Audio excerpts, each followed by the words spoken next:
Hey, it's Rokosz, your digital lifestyle expert here, to tell you a little bit about the brief history of Apple Computer Corporation. Now, check this out. Started by a couple of buddies in high school, now they were considered the dorks, the geeks, go figure, in 1971.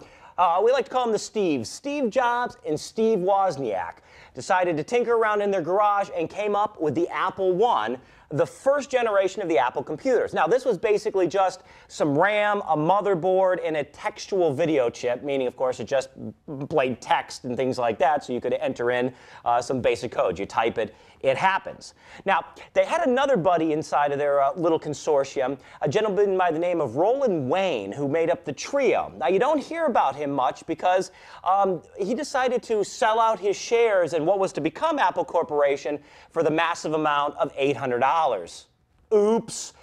He was replaced by a third partner who co-signed the loan, $250,000, to get the corporation off its feet. Now, that first Apple I, even before Apple Corporation was founded, sold for $666.66, and that was their first experiment in sending out something. Then they formed Apple Corporation, and kind of funny that the reason that they settled on Apple as the name is at the time their number one competition was, of course, Bushnell's company, Atari, and APP, Apple becomes, Apple alphabetically finds itself in front of Atari, just to get that little bit of an edge. You know, like the guy who calls himself AAA Pest Control, so he goes to in front of everybody else in the yellow pages, whatever that may be.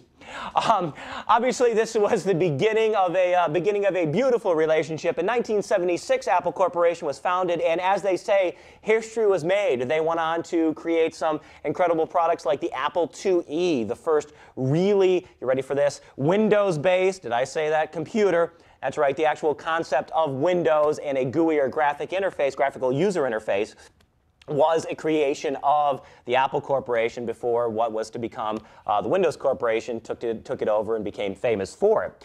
That was a time when Apple Corporation was actually trying to struggle to find its way in the world. And then it was when they decided to release the iPod really into the consumer market, and obviously that became a huge hit. People loved these units. And throughout the time they began releasing computers. They designed their OS X software and the OS X operating system, rather, to go around with their custom-created hardware.